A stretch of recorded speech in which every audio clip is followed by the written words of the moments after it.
After over 10 years of waiting, delays, and anticipation, Dwayne "The Rock" Johnson's Black Adam was finally released. But unfortunately, it flopped at the box office. With so much build-up, what made it flop? I'd say there are three major causes.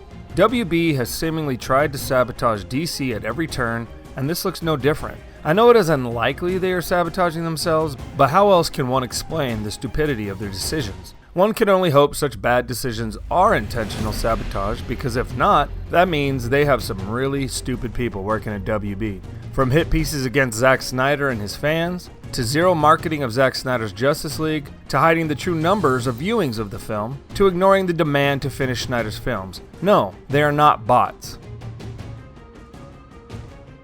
And now most recently, what they did with Black Adam. First, the powers that be decided to release a tentpole film like Black Adam 1 week before Halloween. Why would they do that? Opening weekend was strong and The Rock saw his biggest opening ever. But the second weekend was Halloween. People just don't go to movies on Halloween, they go to costume parties. And if they do, it's probably to go see a horror movie. This knocked second weekend sales down dramatically, so by the third weekend, it had already lost all of its momentum, and of course, Wakanda Forever was released, and that was the end of Black Adam. It was a horrible release date destined to make the film fail. Furthermore, it wasn't even early enough to benefit merchandising. If it was released just 2 weeks earlier, kids might have bought Black Adam, Hawkman, Cyclone, and Atom Smasher Halloween costumes. But 1 week before Halloween, most people had already picked out and purchased their costumes. Halloween was just a double whammy failure. But this bad judgment or sabotaging doesn't stop there. Once they realized they wouldn't be making their money in theaters, they planned on an early release on Blu-ray. But when did they decide to release it? Yep, January 3rd. Not December 20th or December 21st or anything like that, where they could benefit and sell a bunch of them in time for Christmas. No, they decided to wait until January 3rd, so the Blu-ray can flop too, probably. The second reason it failed is because, let's be honest, WB is an ESG whore.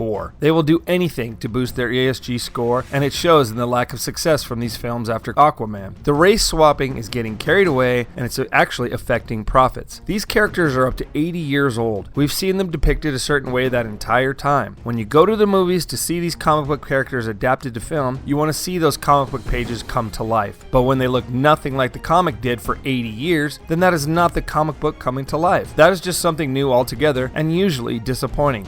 If they cast a white guy for Black Panther, it would be just as disappointing, or Static Shock. But things like Black Canary from Birds of Prey are ridiculously racist. How racist is WB that just because the character has the word black in her name, that they have to race swap the character? But for Black Adam, they race swap two characters, Cyclone and Hawkman. Now, I love Aldis Hodge, he's an awesome actor, but you know what? He's not Hawkman. I like Jack Black too, but it doesn't mean I want him as Hawkman either. But because they race swapped Hawkman and Cyclone, it actually caused more people to think that those characters are actually a ripoff of Marvel characters. The race swapping actually hurt the film this time. I saw many critics and audiences accuse Cyclone of being a ripoff of Storm from X-Men because she's a black girl who can control the weather. She's not black in the comics, she's a white redhead, which by the way, I don't know what it is about Hollywood, but they seem to hate redheads. None are safe. Jimmy Olsen, Batgirl, to Ariel and Wally West.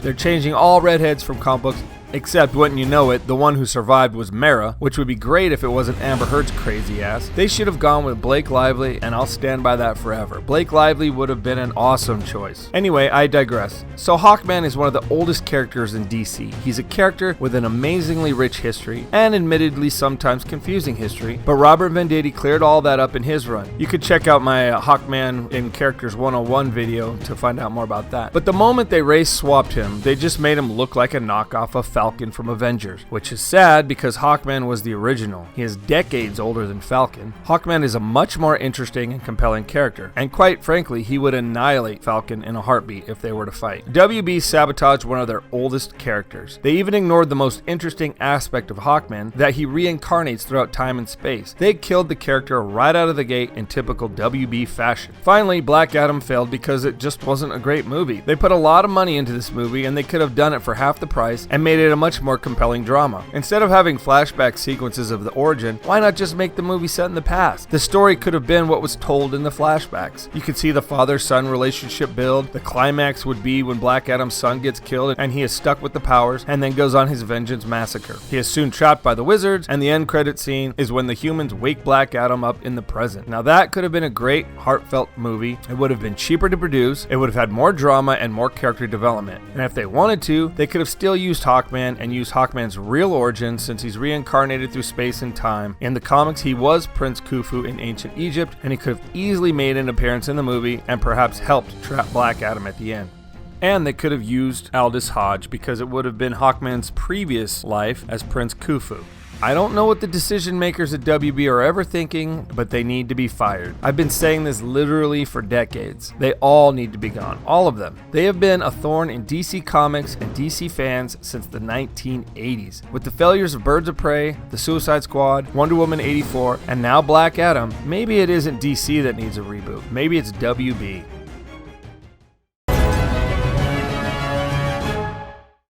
If you like this video, be sure to give it a thumbs up and don't forget to subscribe for future content.